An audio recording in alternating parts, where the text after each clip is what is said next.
Muito bom dia, agronegócio. Segunda-feira, 9 de janeiro de 2023, agora são 8 horas e 40 minutos pelo horário oficial de Brasília. Certamente que hoje não é um dia bom para o Brasil, tampouco um dia fácil para o jornalismo do Brasil. É muito difícil a gente separar a mensagem do mensageiro. Aliás, eu falei sobre isso no @jornalista Carla Mendes, que é um outro perfil que a gente tem aqui, um bracinho das nossas redes sociais ali para a gente trazer principalmente informações sobre as questões mais mercadológicas, a soja, os grãos, economia, política, por que não? Mas hoje a gente precisa trazer os fatos, trazer as análises. Agora são 8 horas e 41 minutos. Às 9 horas, o professor Paulo Moura estará conosco, cientista político do canal Dextra, para nos ajudar a entender o que foi, de fato, a barbárie que nós vimos acontecer em Brasília ontem, não é? Porque a gente precisa, primeiro de tudo, a gente precisa entender o que houve, né? E entender qual é o caráter que essa manifestação, que esse movimento de ontem vai tomar a partir de agora, para que nós possamos saber os efetivos resultados disso.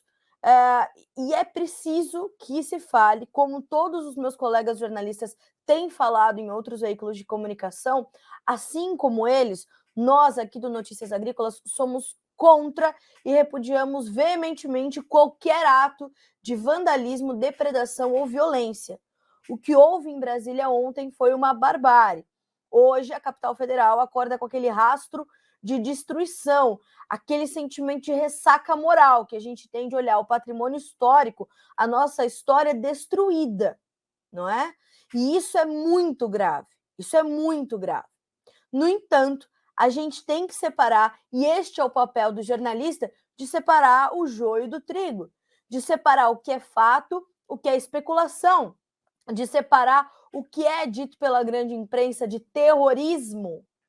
Terrorismo é assim que as manifestações de Brasília e os manifestantes estão sendo tratados como terroristas, inclusive pelo presidente Lula, que tentou colocar sobre os ombros do agronegócio uma culpa que não se tem. Não há espaço para justificar no setor produtivo a barbárie que se instalou em Brasília ontem.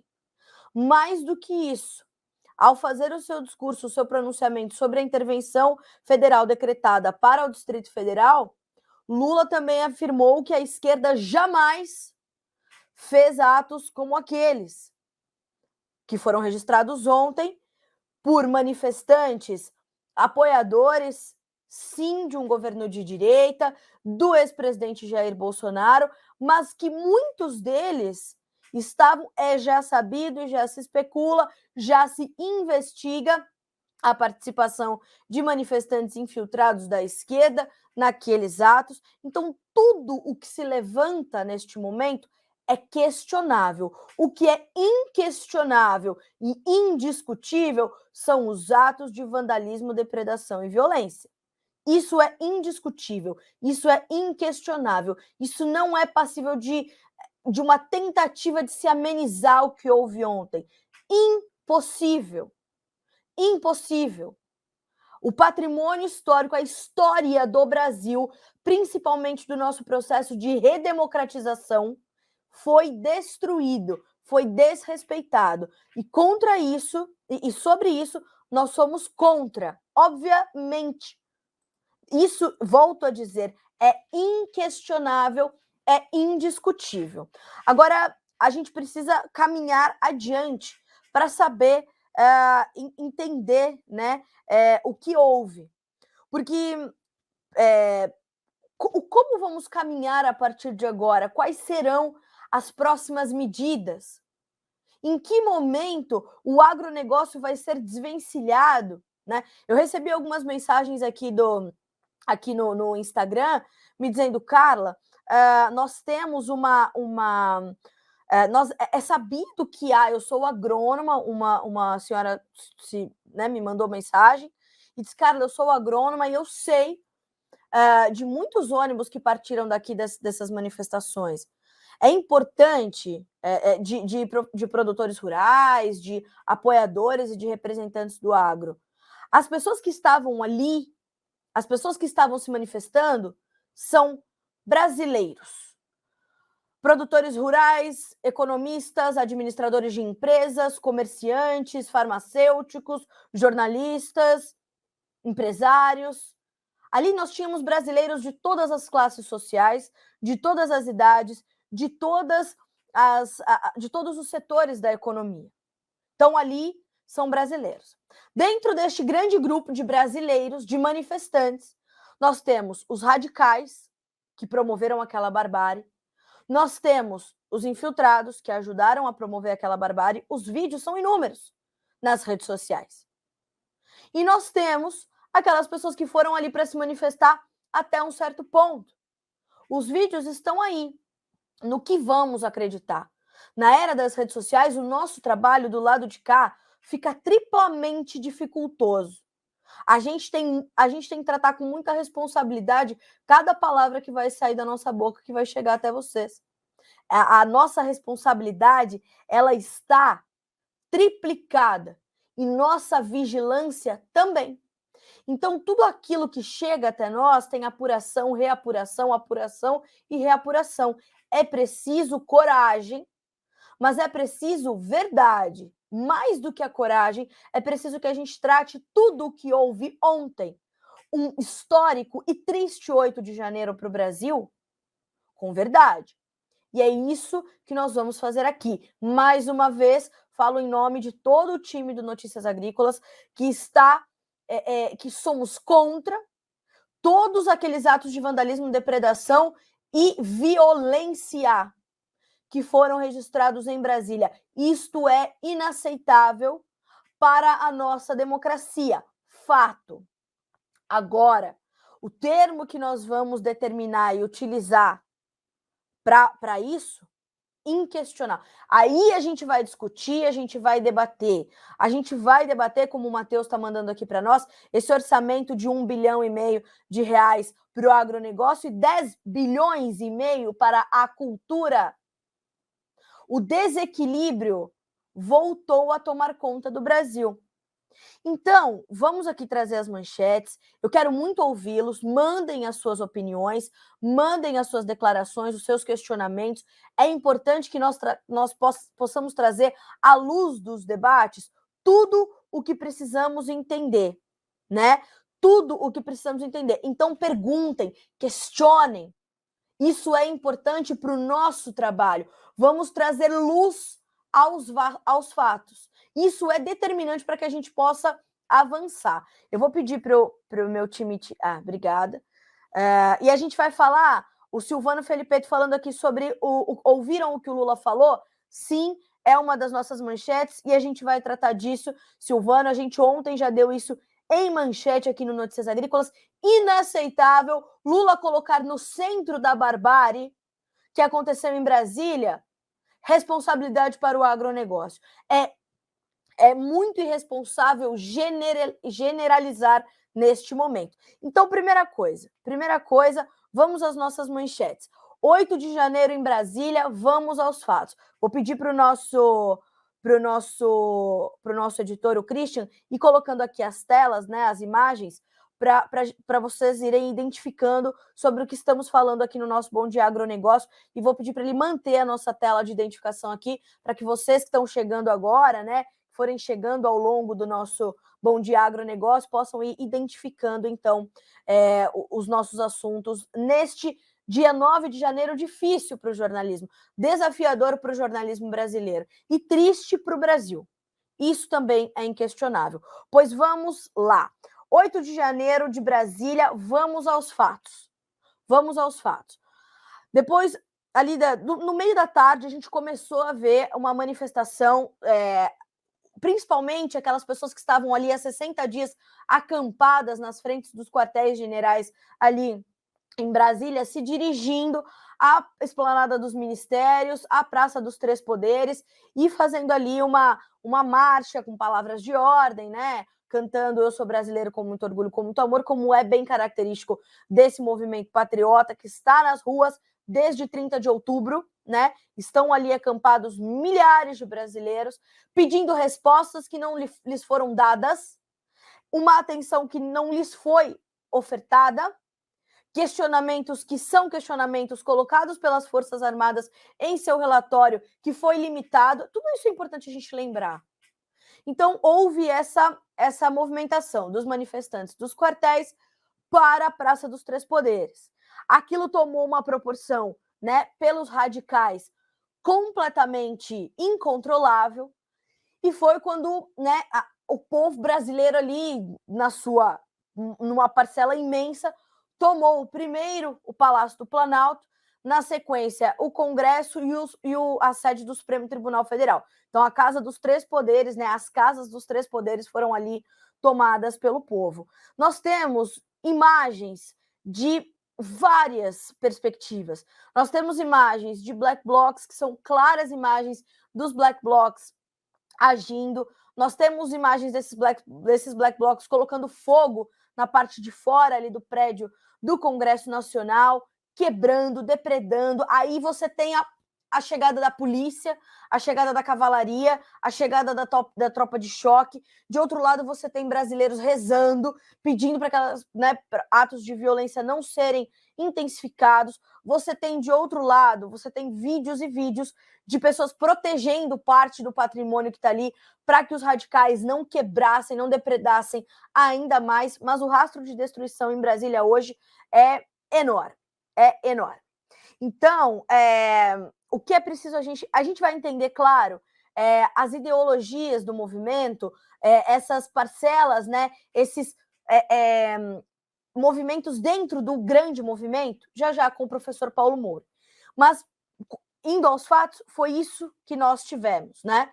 Nós tivemos essa intensificação do descontentamento, da insegurança, da não aceitação dessa falta de resposta, dessa falta de atenção, e foi isso que nós tivemos. Então, isso se estendeu durante toda a tarde, né? A imprensa noticiou isso, claro, o tempo todo. A imprensa internacional teve uma repercussão enorme em cima disso. Nós tivemos muitos líderes, claro, mandando solidariedade ao presidente Lula, né? E claro que vão tratar isso a imprensa que vinha criticando, né, e já chamando de golpistas os acampamentos, os movimentos patrióticos e tudo mais, de movimentos golpistas, de movimentos antidemocráticos e tudo mais. E o que esse ato de violência que culminou em Brasília deu espaço a esta grande mídia para dar mais voz ainda e chamar tudo o que houve ali e generalizar, colocarem todos na mesma cesta, golpistas, terroristas, antidemocráticos e tudo mais. Então, isso é o que aconteceu. Foi o fato, né? Os radicais destruíram Brasília e aí tá tudo generalizado. Vamos aos fatos, como eu falei. Foi isso que aconteceu, ok? Então, esse é o ponto número 1. Isso vocês já acompanharam. Nossa manchete número 2, e que ficou em manchete aqui no Notícias Agrícolas, e eu vou atender aos questionamentos que nós estamos recebendo aqui pelo Instagram. Mande, tá, pessoal? Mande as suas perguntas, os seus questionamentos, mandem as suas declarações. É importante, vou dizer, é importante para a liberdade de expressão, para a liberdade de opinião, para a democracia, que a gente debata sobre o que aconteceu ontem. Ótimo, tivemos essa situação terrível, as pessoas começaram a ser presas, segundo, né, o levantamento ali do Ministério da Justiça e do Sr. Flávio Dino, nós já temos mais de 400 pessoas que foram detidas. Esses presos começaram já a ser transferidos, alguns vão para Papuda, inclusive. Então, a polícia, os setores de segurança, eles tiveram de fazer a sua parte e assim o fazem. Inclusive, a Polícia do Exército do Distrito Federal já está chegando aos acampamentos em Brasília para promover esse desmonte, já a gente vai falar sobre isso. Então, foi isso que aconteceu. A Mari Bortolo diz o seguinte: acho que está na hora de parar de dar guarita para esse tipo de gente, que não produz e só quer baderna. Aí é que a gente traz a nossa próxima manchete, justamente porque tivemos essa colocação de todo mundo no mesmo balaio, todo mundo na mesma cesta. Isso é irresponsabilidade. Então vamos entender o que fez Lula ao trazer de forma completamente descontextualizada o agronegócio para o meio dessa explosão de violência lá em Brasília. Então, logo as coisas foram se intensificando, difícil de controlar. Vou pedir para o nosso editor trocar aqui a nossa tela agora. Então, logo isso foi se intensificando. Nós vimos Lula vir afirmando que iria, de fato, decretar intervenção federal no Distrito Federal até 31 de janeiro. Não é? Isso já veio a público. Lula estava em Araraquara, no interior de São Paulo, onde foi fazer ali um levantamento dos estragos causados pelas fortes chuvas, e veio fazer uma coletiva de imprensa, veio fazer um pronunciamento, trazendo, então, este decreto de intervenção federal no Distrito Federal. Na sequência, Lula trouxe novamente críticas descontextualizadas ao agronegócio brasileiro, justificando que vamos abrir aspas aqui para o presidente da República, que acho que esse é o nosso papel, né? Trazer ipsis literis o que houve e o que foi dito. Ele diz assim, abre aspas para Luiz Inácio Lula da Silva, presidente da República Federativa do Brasil. O agronegócio maldoso, sabe? Aquele agronegócio que usa agrotóxicos, sem nenhum respeito para com a saúde humana, possivelmente também estava lá. Fecha aspas. E só. Lula faz essa declaração e se retira. Como é possível ele encontrar um espaço naquele terror que estava instalado, naquele dia completamente histórico de forma negativa, ele conseguiu achar um espaço para encaixar o agronegócio de forma descabida, descontextualizada e dar essa responsabilidade para o setor produtivo. Volto a dizer, as pessoas que estavam ali, os radicais que estavam ali, são brasileiros descontentes e que acharam uma forma errada de se manifestar, uma forma bárbara de fazer aquilo e de mostrar o seu descontentamento. Então, eram os produtores rurais que utilizam agroquímicos que estavam ali destruindo Brasília. Senhor presidente, isso é lamentável. Colocar essa declaração num contexto como aquele é lamentável, é descabido, é irresponsável, é injusto. São brasileiros violentos, bárbaros, não importa de onde saíram, do empresariado, do comércio, da produção, não importa. São pessoas cometendo atos criminosos. Isso é injustificável. E nós fomos ouvir, portanto, alguns setores, inclusive a própria Frente Parlamentar da Agropecuária, trouxe uma nota de repúdio à declaração de Lula, que diz o seguinte, vamos trazer aqui a nota na íntegra também, que acho importante. Nota de repúdio aos atos de vandalismo em Brasília. A Frente Parlamentar da Agropecuária repudia as invasões e atos de vandalismo ao Congresso Nacional, ao Supremo Tribunal Federal e ao Palácio do Planalto, ocorridos neste domingo, dia 8 de janeiro, em Brasília. A FPA, como defensora do desenvolvimento do setor agropecuário brasileiro e do país como um todo, assim como o setor representado por suas entidades, não compactuam ou têm participação nos atos antidemocráticos acontecidos na capital federal. O agro brasileiro, há muitos anos, é ator importante no desenvolvimento do Brasil por levar comida de qualidade ao povo brasileiro e ao mundo, com responsabilidade ao papel que exerce. Declarações que atribuam ao setor participação nos ataques são descabidas e não retratam a real importância do agro brasileiro para o Brasil. A bancada é contra a grilagem, o desmatamento ilegal e o uso irrestrito de pesticidas em lavouras. Assim, é importante esclarecer que a FPA e os representantes do agro prezam pela democracia e se posicionam contra quaisquer atos que gerem prejuízos ao país, fecha aspas, para a nota da FPA, a Frente Parlamentar da Agropecuária. Percebam o tamanho descontentamento do setor ao ser colocado no meio de uma, né, como ator principal de uma barbárie. Ótimo. Passando isso, nós tivemos, então, as palavras do vereador de Brasnorte, em Mato Grosso, o Norberto de Paula Kowaleski Júnior, trazendo também essa nota, né, que diz o seguinte, afirmando repudiar veementemente as falas inconsequentes e tendenciosas do senhor presidente Luiz Inácio Lula da Silva. Sempre buscamos o respeito pleno ao direito de propriedade assegurado pela Constituição Federal. Nesta declaração, ontem, no pronunciamento sobre a intervenção federal, Lula também afirma que a esquerda jamais foi noticiada como invasora a prédios públicos atentados principalmente ao Congresso Nacional. Mas acho que Lula se esqueceu das inúmeras invasões a propriedades privadas, inclusive ao Congresso Nacional, em alguns anos como 2014, como os representantes do MST e do MLST, o MLST é o Movimento da Libertação do Sem Terra, em 2014, aconteceu em 2013, aconteceu em 2017.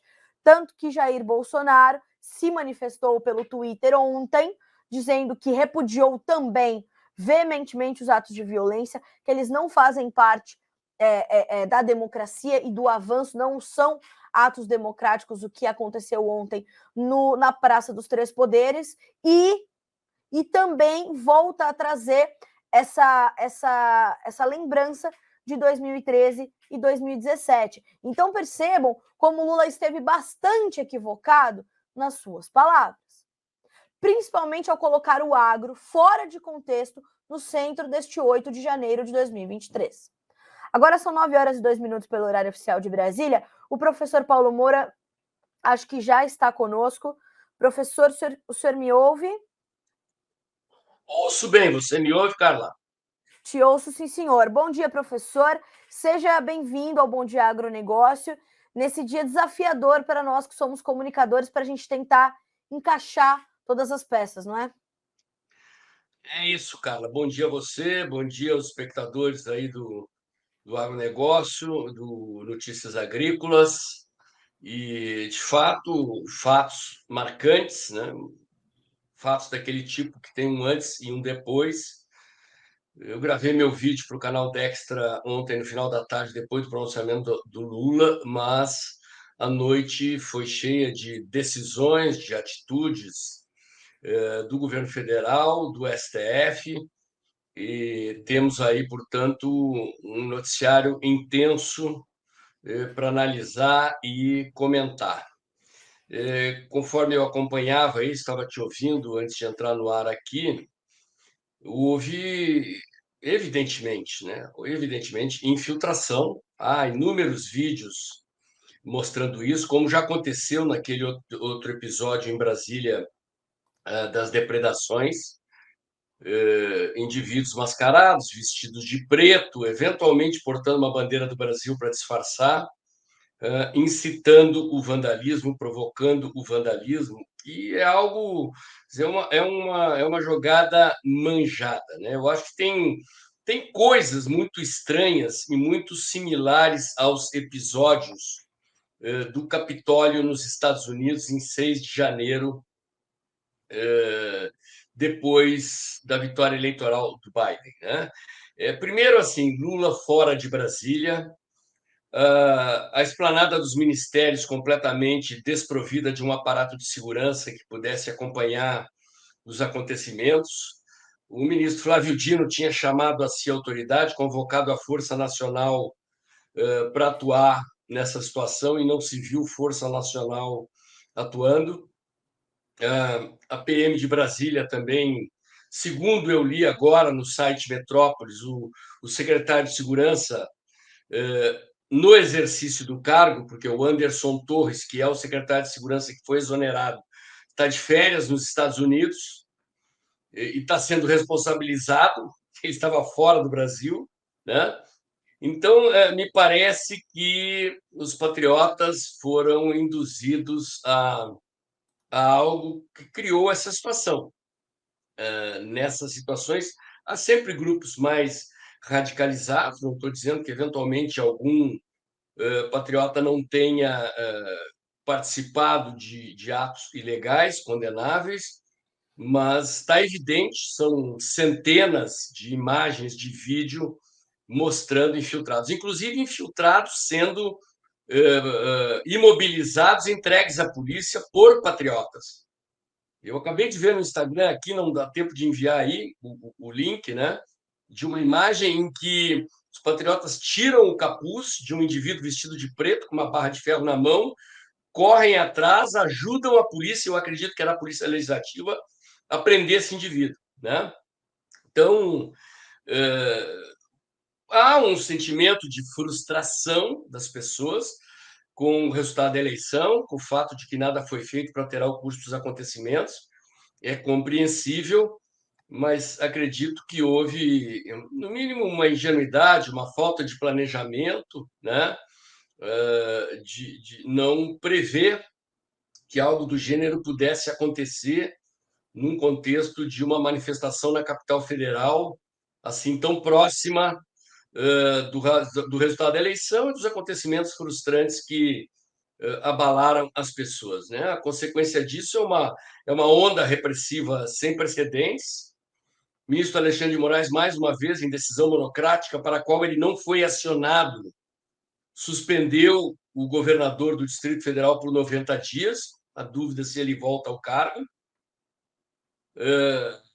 O que o Lula fez, que você estava comentando agora, cara, do meu ponto de vista, não é um erro, é proposital, é pensado, na esteira dos acontecimentos, é a ideia de criminalizar a direita, de criminalizar o presidente Bolsonaro, de criminalizar os patriotas, os conservadores, os liberais e escorraçar da política, né? Se dependesse deles, metade da população brasileira ou mais tem que ser presa ou extinta porque não pensa como eles. E o que eles estão fazendo agora é isso: estigmatizar o agronegócio. Quer dizer, o que a questão ambiental tem a ver com o que aconteceu ali? Nada. Né? Quer dizer, o Lula faz uma ilação completamente sem fundamento, sem prova, associa o agronegócio aos acontecimentos e joga a opinião pública contra o agro, né? Que eles têm como inimigo. Exato. Então, é uma situação, assim, as pessoas acho que têm que sofisticar um pouquinho mais a análise de cenário, a avaliação de estratégia e sobre como agir sobre determinadas circunstâncias, porque assim, se eu fosse fazer uma pergunta agora sobre as consequências do que está acontecendo, né? A quem tudo isso beneficiou, num primeiro momento, pelo menos, não quer dizer que lá na frente isso não possa mudar, beneficiou nossos inimigos, os inimigos do Brasil, os inimigos da liberdade, os inimigos do agro, né? Que estão jogando a opinião pública contra nós, isolando o movimento, nos chamando de fascistas, de nazistas, de terroristas, de bandidos. Né? É curioso, porque a imprensa, quando trata de bandidos de verdade, é sempre o suspeito. E a CNN, por exemplo, era descarado. A barra com a manchete da chamada da notícia na tela da CNN de ontem era chamar todos os manifestantes ali de criminosos. Né? Então, infelizmente, o fato está criado, está em pleno desdobramento. Vamos ter que acompanhar. Há bloqueios da Marginal Tietê em São Paulo, um bloqueio com pneus queimados também, que é coisa do MST, né? Não é uma prática que a gente tenha percebido, visto nas manifestações da direita brasileira desde 2013, que sempre foram manifestações pacíficas, ordeiras, sem enfrentamento com a polícia, em colaboração com a polícia. Mas, enfim, há uma parcela radicalizada do movimento que eu acho que está sendo instrumentalizada pelo inimigo. Professor, antes da gente continuar, eu quero só aqui atualizar as pessoas que estão chegando agora. a essa conversa, né? Ou pelo Instagram, ou pelo YouTube, ou pelo próprio noticiasagricolas.com.br, e responder principalmente o Edmar Sequim, que diz o seguinte: vocês estão apoiando isso? É isso mesmo que eu estou ouvindo? Naturalmente que não, Edmar, naturalmente que nós não estamos apoiando e nem iremos apoiar qualquer ato de violência, depredação ou vandalismo. O que o professor Paulo Moura está nos fazendo aqui é trazendo luz aos acontecimentos, né, trazendo essa perspectiva diferente, essa perspectiva de outro ângulo, inclusive já apontando, né, o caráter e como tem sido as manifestações chamadas patrióticas, né, do que aconteceu ontem, né, aquele dia de barbárie que se registrou em Brasília. Professor, ontem nós conversávamos durante, né, aquela confusão toda, e o senhor me dizia o seguinte: Carla, agora nós temos que entender como as coisas acontecem a partir de agora, se as multidões virão para a rua, se esse descontentamento vai alcançar as pessoas que estavam paradas, né, e acampadas nos quartéis em outros pontos do Brasil, se nós iremos fazer uma unificação do movimento daquelas pessoas, dos manifestantes de bem, né? Pelo amor de Deus, a gente não está falando dos vândalos que destruíram Brasília, a gente está falando dos manifestantes que há 60 dias têm feito manifestações ordeiras e pacíficas na frente dos quartéis. O senhor me orientava dessa forma: precisamos entender a partir de agora, e é isso que nós temos que continuar fazendo, tentar entender qual vai ser o caráter que o movimento vai tomar, principalmente depois dessas decisões que foram tomadas no final do dia de ontem. Exatamente isso. Assim, o olhar ele tem que se voltar para dois focos. O primeiro, está evidente, estamos vendo acontecer, é a reação das autoridades, o outro é a reação da sociedade. Eu acredito que a única forma do movimento patriótico obter sucesso é com aquele tipo de manifestação que foi feita no 7 de setembro, que foi feita desde 2013, depois 2015, 2016, nos movimentos do impeachment da Dilma, ou seja, manifestações pacíficas de milhões de pessoas nas ruas, povo na rua pacificamente, né? E não manifestações radicalizadas de minorias. Então, nós temos que observar agora se isso vai acontecer. Porque em 2013, quando aconteceram aquelas manifestações iniciais desse ciclo da política brasileira, que começa com as jornadas de junho de 2013, quando a Polícia Militar de São Paulo reprimiu duramente os movimentos, aquela repressão desencadeou, como um rastilho de pólvora, a explosão das manifestações no Brasil inteiro, e desencadeou um movimento que levou anos, abriu um ciclo de transformações na política brasileira que eu acho que continua aberto, que é um ciclo de ruptura histórica. Me entendam bem quando eu falo ruptura histórica, não estou falando de ruptura institucional, não estou falando de uso da violência na política, estou falando de um fenômeno político, sociológico, histórico de transformação da sociedade. Né? Há uma disputa de poder entre diferentes setores da sociedade brasileira, e eu sempre defendi no meu canal, nos meus vídeos, que essa luta política deve ser feita pacificamente, dentro da lei, dentro da ordem, dentro da democracia. No entanto, boa parte desse movimento é composto por pessoas que começaram a fazer política nesse período. Pessoas que têm pouca experiência na política, que não têm vivência partidária e que muitas vezes não raciocinam estrategicamente, raciocinam com o fígado. Eu compreendo o sentimento das pessoas, a frustração, a indignação, o desejo de que as mudanças acontecessem mais rapidamente, mas uma coisa é o que a gente gostaria que acontecesse, e outra coisa é o que é possível acontecer. E nós temos que refletir sobre os métodos de ação, sobre os métodos de luta. Né?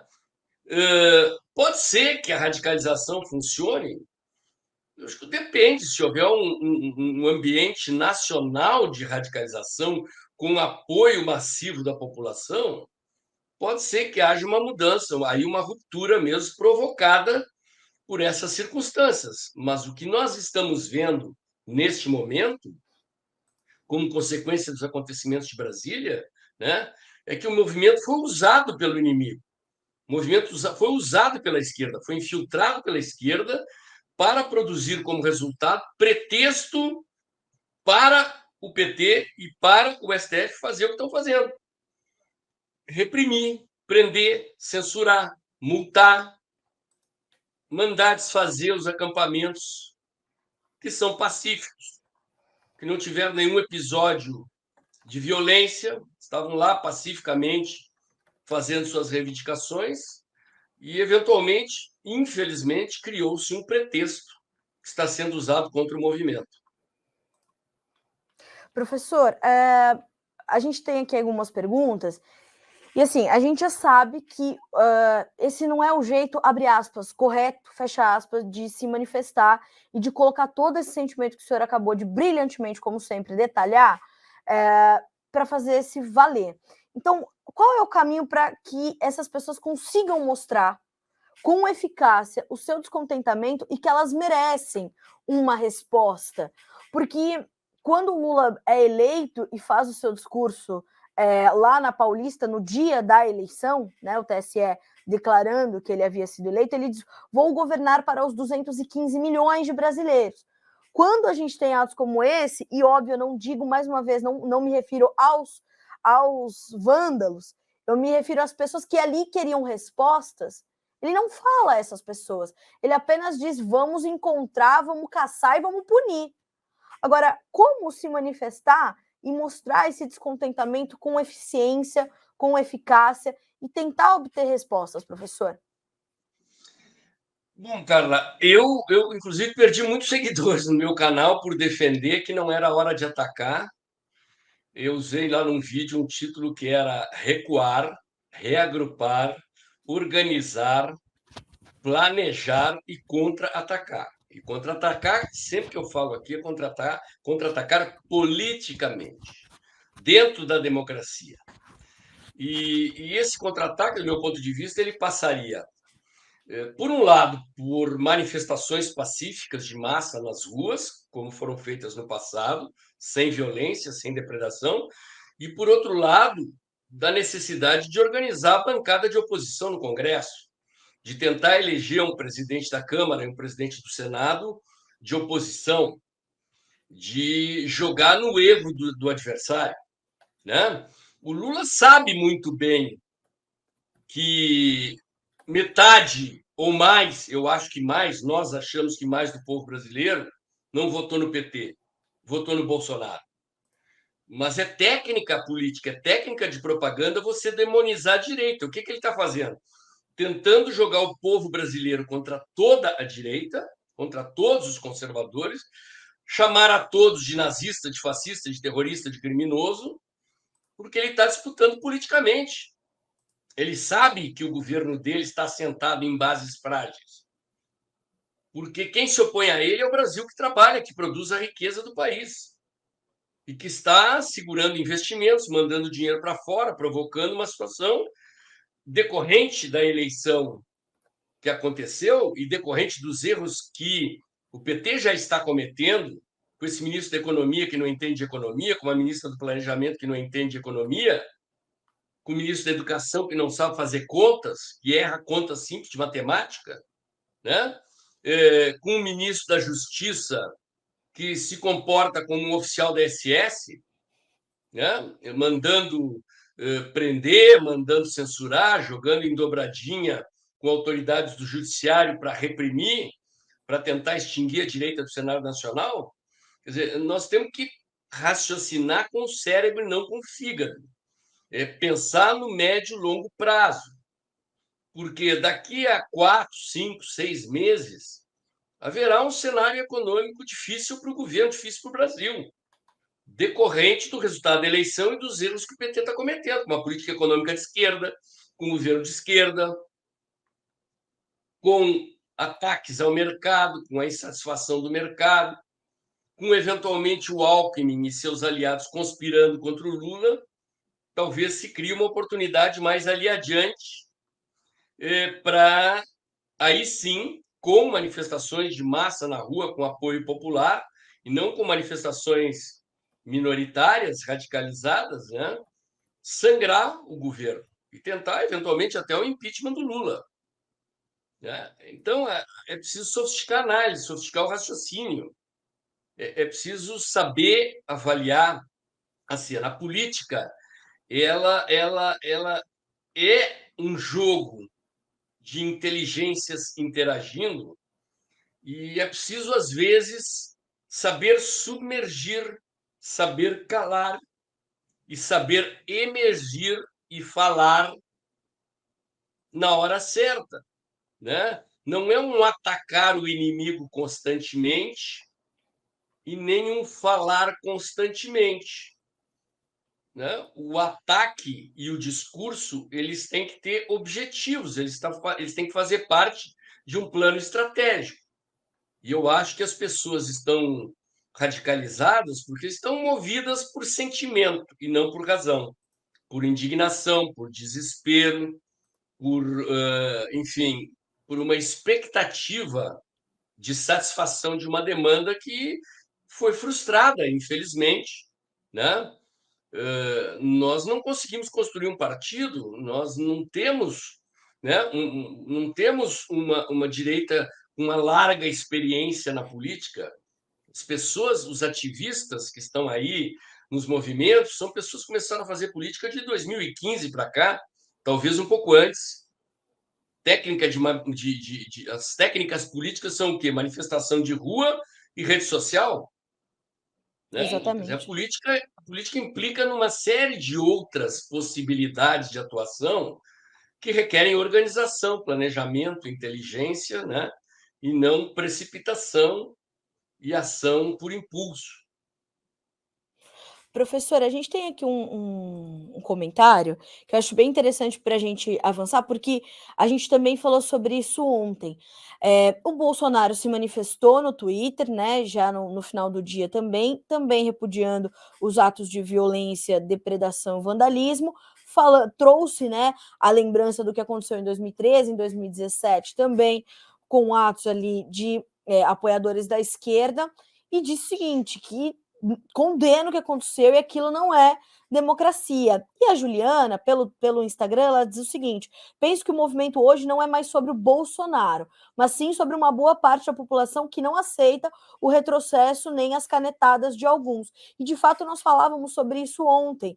O nome do Jair Bolsonaro já não aparece com tanta força mais nas manifestações, ou é uma percepção equivocada da minha parte? Não, cara, está correto. Na verdade, nunca foi pelo Bolsonaro, né? Quer dizer, a mobilização é por um Brasil livre, próspero, com ordem, com progresso, assentado em valores conservadores, numa economia liberal, em que as pessoas tenham liberdade. A motivação das pessoas sempre foi essa. O presidente Bolsonaro foi o líder que encarnou esse movimento, soube entender esse movimento e virou o candidato representando esse sentimento, né? Mas já nos acampamentos, logo depois da eleição, não se via um movimento com camisetas do Bolsonaro. Você vê o pessoal com camiseta amarela, com camiseta da seleção brasileira, e com bandeiras que não envolvem o nome do Bolsonaro. E o presidente Bolsonaro, na verdade, ele ficou em silêncio esse tempo inteiro e saiu do Brasil. Mas, como eu disse, da mesma maneira que o Lula sabia o que estava fazendo quando condenou o agro, quer dizer, o que a esquerda quer? Tornar o Bolsonaro inelegível e, se possível, preso. Para eles não interessa que o Bolsonaro condena o radicalismo, o vandalismo, a destruição, né? Interessa que eles tentam conectar o Bolsonaro com os acontecimentos e responsabilizar o Bolsonaro, né? Isso é técnica política, isso é coisa pensada, com objetivos claros, que é expulsar a direita da política brasileira e, se possível, prender perpetuamente as lideranças desse movimento, né? E agora é um movimento muito rico. As lideranças deste momento aqui não são as lideranças de antes da eleição e não são as lideranças de 2018 e 2015. O movimento, em cada fase, ele vai gerando as suas próprias lideranças. O único grande líder que surgiu nesse período todo, né, foi o presidente Bolsonaro. Porque ele era um político, porque ele tinha um discurso que agradava as pessoas e coincidia com a demanda do movimento, né? Mas os caras acham que vão conseguir acabar com o movimento decepando algumas lideranças, ainda que sejam centenas os presos lá em Brasília, dentre os quais devem estar muitos desses provocadores infiltrados, né? Mas, como eu disse, nós estamos vivendo um momento de mudança histórica no Brasil. É algo que emerge da sociedade, é um sentimento muito forte que emerge da sociedade, e você não contém isso apenas degolando lideranças, né? Quer dizer, se a mudança não acontecer agora por causa da repressão, ela pode, né? Ela pode, digamos assim, diminuir de intensidade, explodir aí na frente de outra maneira de novo, porque as condições objetivas, o problema real, aquilo que motiva as pessoas, que é o desejo de viver numa sociedade livre e próspera, com ordem e progresso, regida por valores conservadores, continua sendo ameaçado, e mais ainda pelas autoridades de plantão. Então, o sentimento que move essas pessoas não move. Você não mata o sentimento, você não mata as ideias, você não mata o pensamento, né? E isso é uma panela de pressão. Ela pode bota debaixo da torneira fria, dá uma acalmada na pressão, ela volta para o fogo e a pressão volta, né? E se a solução definitiva que as pessoas querem não for dada, a explosão vem de novo logo ali na frente. Professor, para a gente finalizar, porque certamente daqui para frente muitos desdobramentos ainda virão, e a gente vai precisar entender. Como é que o que a gente pode esperar dessas reuniões que Lula tem hoje? Hoje se reúne com Rosa Weber, né, do Supremo Tribunal Federal, ministra do Supremo Tribunal Federal, e à noite se reúne com os governadores, e para essa semana ainda tem algumas reuniões agendadas com alguns prefeitos das capitais. Como é que o senhor tá vendo esse processo? O que nós podemos esperar? E quais decisões a quais decisões devemos estar atentos a partir de agora? Eu acho que vem mais repressão, né? Mais censura, mais punições, mais cancelamento de rede social, mais desmonetização, mais perseguição. E esses movimentos agora são movimentos de buscar apoio para que outras autoridades nos governos estaduais e nas prefeituras façam o mesmo, né? Um movimento que está sendo executado agora digamos assim, é a dimensão política das medidas jurídicas e policiais que foram tomadas, que não exclui novas medidas jurídicas e policiais, né? Mas, inclusive, se houver apoio de outras autoridades, de outros estados, de outros níveis da federação, eles se sentirão fortalecidos para atacar o movimento com mais veemência.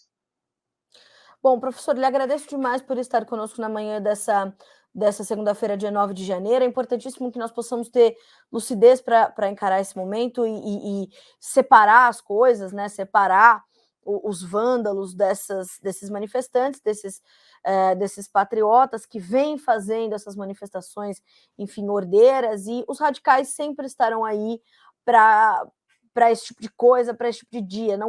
Não foi diferente no resto da história, né, da formação da civilização, não ia ser diferente agora, e é triste, é ruim, não tem o apoio do cidadão de bem e dos democráticos, efetivamente, mas obrigada, professor, mais uma vez por estar conosco, por trazer esclarecimentos e nos apontar a que devemos estar atentos. Muito obrigada, uma boa semana para o senhor.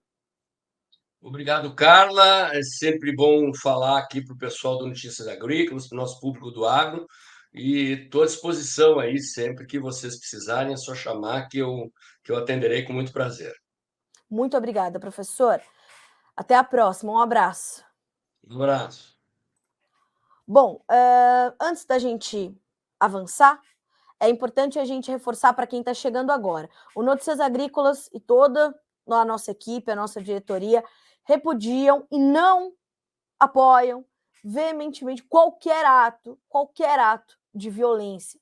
O que aconteceu em Brasília ontem foi uma barbárie, não representa o agronegócio brasileiro e não representa, né, na análise do professor Paulo Moura, essa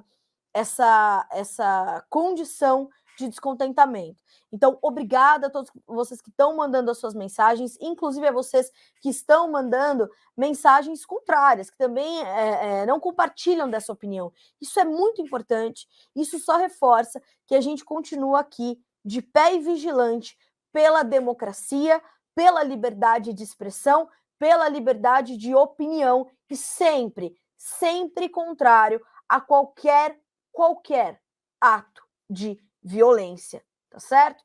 É esse o editorial, né, ou a linha editorial do Notícias Agrícolas e continuará sendo assim, pela informação livre, pela liberdade, mas pela garantia da segurança, né? Pela não violência em qualquer esfera. 9h31 pelo horário oficial de Brasília, para atualizarmos os últimos acontecimentos, né? Então, o professor Paulo Moura já citou aqui a questão do governador do Distrito Federal. Vamos só trazer um pouco mais de informação sobre isso, né? O professor estava fazendo ali mais uma análise, mas o ministro do Supremo Tribunal Federal, Alexandre de Moraes, determinou no final do dia de ontem o afastamento do cargo do governador Ibanez Rocha, do MDB, além da imediata dissolução de todos os acampamentos de manifestantes golpistas, segundo a notícia da agência Reuters, fecha aspas, portanto, no entorno de unidades militares no país. Em sua decisão, em resposta a um pedido da medida cautelar apresentada pelo senador Randolfo Rodrigues, do Rede, do Amapá, líder do governo no Congresso, e ofício do diretor-geral da Polícia Federal, Andrei Rodrigues, Moraes afirma que houve omissão e conivência de diversas autoridades da área de segurança e inteligência com falta de policiamento na região da Esplanada dos Ministérios e autorização de entrada na região de mais de 100 ônibus sem qualquer acompanhamento policial. Lembrando que foi exonerado, já foi inclusive divulgada e publicada a exoneração de Anderson Torres, secretário de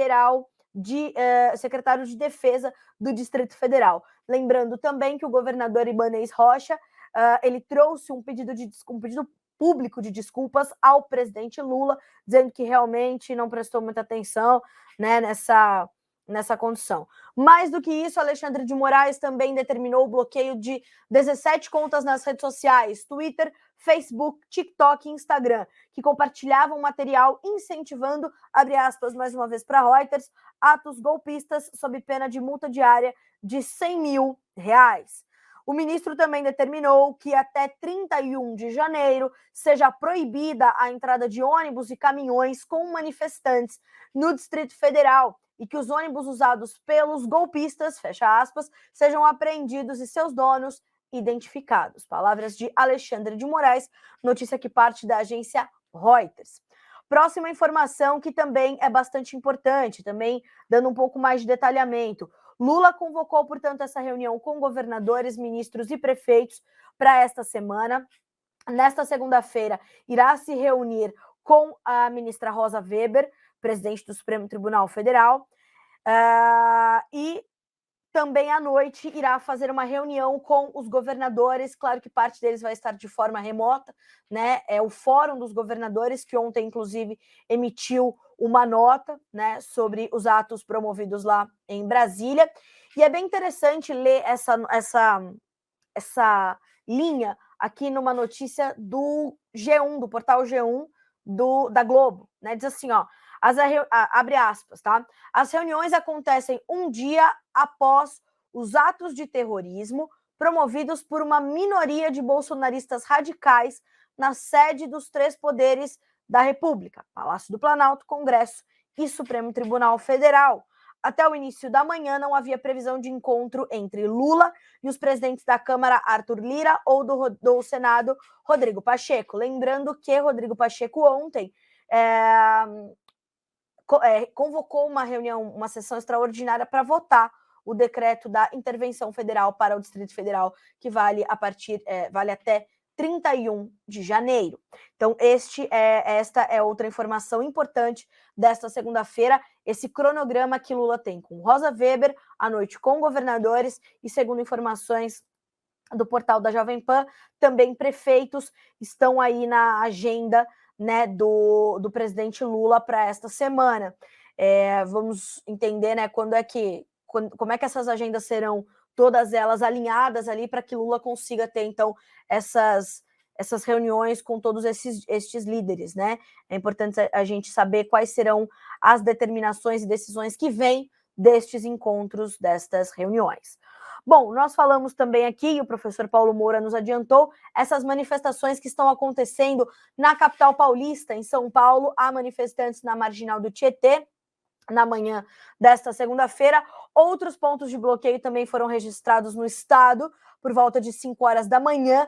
O governador Tarcísio de Freitas já afirmou que aqui em São Paulo não vai permitir esses atos violentos, né, que não vai dar espaço para que eles se intensifiquem e continuem. Então, nós temos também que monitorar São Paulo.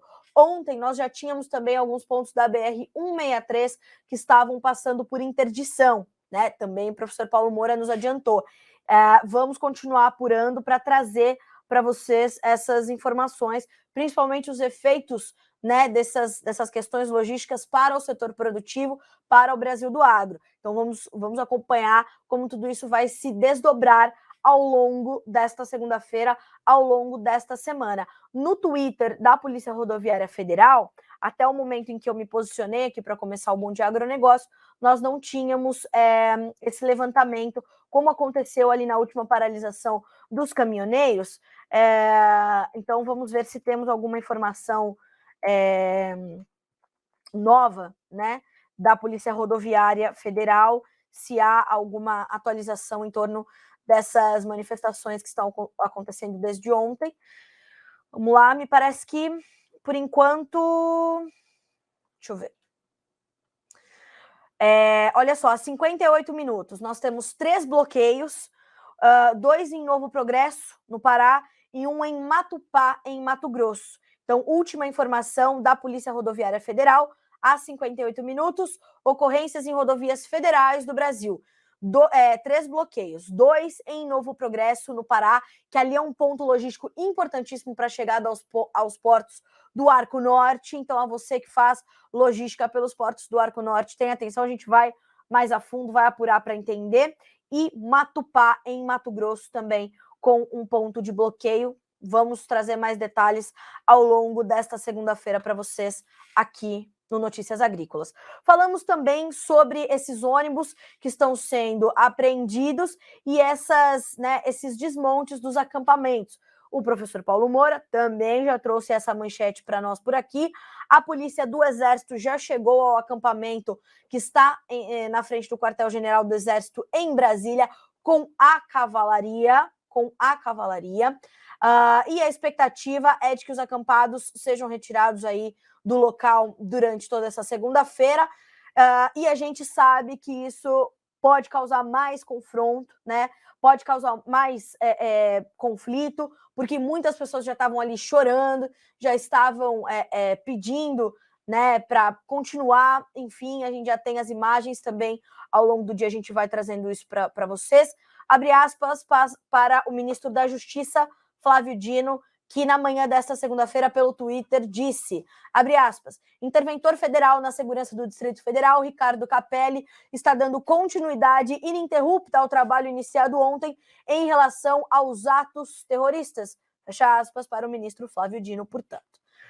Bom, passado essa linha, né, esse acumulado de manchetes desde esse histórico 8 de janeiro, um dia triste para o Brasil, esse rastro de destruição deixado em Brasília, e volto a reforçar que não apoiamos qualquer ação neste sentido. O Notícias Agrícolas repudia qualquer ato que se registre semelhante ao que houve em Brasília, destruição do patrimônio histórico, do patrimônio público. Vamos agora virar um pouquinho a nossa chave e trazer as informações sobre o agronegócio brasileiro e mundial. Manchete número 1, ou melhor, Vamos primeiro começar ali com a nossa rodada de preços, vamos entender como é que estão as commodities se comportando nesta segunda-feira, dia 9 de janeiro. Bolsa de Chicago, soja sobe 0,3% de alta, 14 dólares e 96 centavos no contrato março, que é um dos mais negociados agora, ou mais negociado é maio, mas a gente tem no março 14 dólares e 97 cents por bushel. O milho cai um pouquinho, 0,06% de baixa para 6 dólares e 53 cents por bushel. O trigo, um pouquinho de alta, 0,1% para 7 dólares e 45 cents. O óleo de soja sobe forte, acompanha o petróleo, já já a gente vai falar sobre isso, 64 cents mais 17 por libra-peso, 1,6% de alta. O farelo de soja, 1% de queda para 472 dólares e 60 cents por tonelada curta. Na Bolsa de Nova York, nós temos o café com 1 dólar e 60 mais 50 por libra-peso, 1,4% de alta. O açúcar sobe 0,5% para 19 cents mais 6 por libra-peso. O algodão, 86 cents mais 35 por libra, alta de 0,9%. O petróleo é o destaque das commodities neste 9 de janeiro, 3,7% para 76 dólares mais 47 centavos por barril no WTI. Vamos passar ali pelo Brent, dar uma olhadinha como é que está a alta no Brent. A alta no Brent é de 3,08% para 80 dólares e 99 centos por barril. O ouro sobe 0,5%, a prata também, o cobre tem alta de 1,9%. O gás natural também em alta, 3,3% de alta. Dólar index, 0,3% de baixa. Dólar comercial aqui no Brasil em alta, até pouco tempo, 0,54% de ganho, R$ 5,26.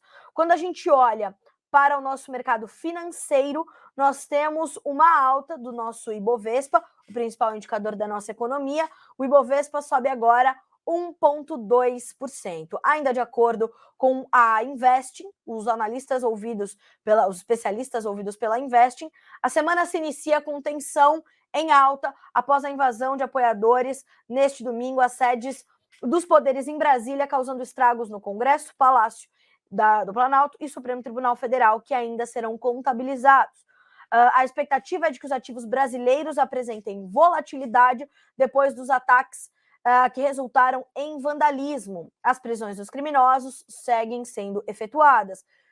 Então, temos aí essa perspectiva de uma volatilidade nos ativos brasileiros nesta semana. Na avaliação do economista André Perfeito, a percepção de risco aumenta, assim como os juros devem subir a partir dos efeitos na Bolsa e em outros ativos. Abre aspas para o André Perfeito. Provavelmente a situação será superada, mas serão dias tensos nos mercados e na nação até que o Planalto restabeleça a ordem e que os militares se posicionem de vez. Fecha aspas para André Perfeito. Tido esse resumo geral do que nós temos aí para os preços e para o mercado financeiro brasileiro, vamos falar um pouquinho da soja. Neste momento, o mercado sobe de 1,5 a 4,5 pontos nas posições mais negociadas. Nós temos o janeiro com 15 dólares e 300 por bushel, o março 14,97, o maio 15 dólares e 2, o julho 15 dólares e 5. As altas na Bolsa de Chicago são justificadas mais uma vez pelas questões climáticas na América do Sul, em especial na Argentina. O final de semana foi de tempo muito quente e seco por lá. Nós tivemos mais uma vez um final de semana preocupante de perda de potencial produtivo e continuam a se intensificar as possibilidades de uma safra de soja no país abaixo de 40 milhões de toneladas. Isso é muito sério. A gente vê um encolhimento da oferta global, apesar de deveremos ter uma safra cheia no Brasil, no entanto, não uma safra sem problemas. Nós temos perdas na América do Sul, no Rio Grande do Sul, nós temos perdas no Paraná, temos perdas pelo excesso de chuvas também em algumas áreas do centro-norte do Brasil. Então, vou reformar aqui a minha frase. Não teremos uma safra cheia, mas teremos uma safra grande. Ela não vai alcançar os potenciais inicialmente projetados no Brasil, mas ainda assim a gente está falando de uma safra recorde que deverá ficar na casa das 150 milhões de toneladas. Então, isso ainda limita um pouco o potencial de alta dos preços. De outro lado, dá espaço à questão argentina e a questão principalmente do sul do Brasil, do extremo sul do Brasil, traz essa perspectiva, portanto, de termos ali uma redução da oferta, o que faz com que haja esse suporte para as cotações. E essa alta, claro, do óleo de soja hoje, acompanhando os ganhos de mais de 3% do petróleo, contribuem para este quadro. Segundo Ginaldo Souza, diretor-geral do Grupo Laboro, abre aspas, a chamada inicial para essa semana é de alta devido ao clima seco na Argentina e sul do Brasil durante o final de semana. Além do final de semana, os modelos para os próximos 10 dias mostram um potencial de chuvas fracas, com início a partir do dia 13 de janeiro, porém com um grau de confiança baixo para Argentina e sul do Brasil. Mais do que isso, o mercado está de olho também, aí não só para a soja, mas para todas as commodities. Vou pedir até para o Christian trocar a nossa tela de destaque aqui, que é a questão da China estar reabrindo as suas fronteiras, não é? Nós temos a China voltando a abrir ali o seu território, principalmente, né, para quem tem zero restrição ao Covid-19. Então, veja só o que diz a Reuters na manhã desta segunda-feira. Viajantes chegaram à China por ar, terra e mar neste domingo, muito ansiosos por tão esperados encontros, enquanto Pequim abriu fronteiras que estavam praticamente fechadas desde o início da pandemia de Covid-19. Após 3 anos, a China continental abriu travessias marítimas e terrestres com Hong Kong e acabou com a exigência de quarentena para os viajantes que chegam à região, desmantelando um eixo final da política de zero Covid, que protegeu o vírus de 1,4 bilhão de pessoas, mas também as isolou do resto do mundo. Longas filas se formaram nos balcões do check-in dos aeroportos do Aeroporto Internacional de Hong Kong para voos com destinos às cidades do continente, incluindo Pequim, Tianjin e Xiamen. Os meios de comunicação de Hong Kong estimam que milhares de pessoas faziam essa travessia. Lembrem-se que nos próximos dias nós vamos chegar, né, ao feriado do Ano Novo Lunar, o mais extenso e importante feriado para os chineses, feriado em que há uma migração gigantesca de pessoas, onde há um consumo de alimentos intensificado, e o que vai acontecer, sem dúvida, neste momento, né, de mudança e de renovação lá para os chineses é completamente importante. Para concluir o nosso Bom Dia Agronegócio desta segunda-feira, 9 de janeiro, falando um pouquinho sobre o mercado de petróleo, que está aí disparado com mais de 3% de alta, segundo a apuração de Jonathan Simeão, nosso especialista em setor sucro energético, o mercado tem suporte na decisão chinesa de reabrir nesta semana suas fronteiras, o que pode impulsionar a demanda e ofuscar as preocupações com a recessão global.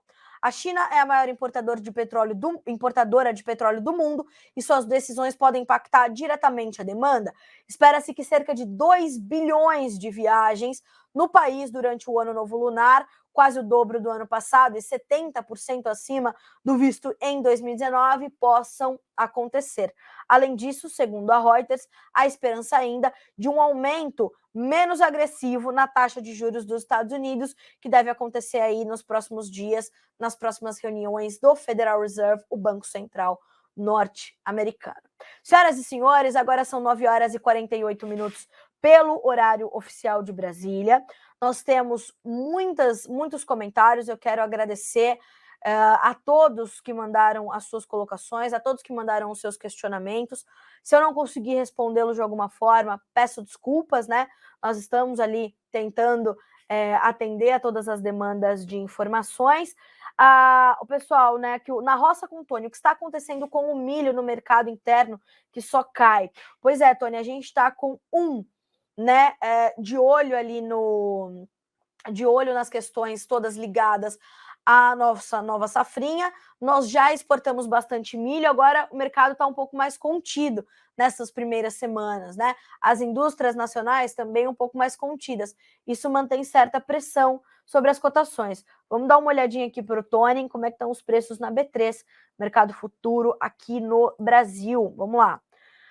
Os preços do milho hoje operam em campo misto no mercado futuro brasileiro. O janeiro cai 0,2% para R$ 87,87 por saca. O março, R$ 91,89, com alta de 0,4%. Mesmo ganho para o maio, que vale R$ 90,88. Julho, R$ 89,24, uma pequena baixa de 0,01%. Vou sugerir a você, Tony, e amigos, claro, que busquem as informações também que nós trouxemos na última sexta-feira com o pessoal da Agrifato, afirmando que 2023 deverá ser um ano bastante promissor para o milho brasileiro.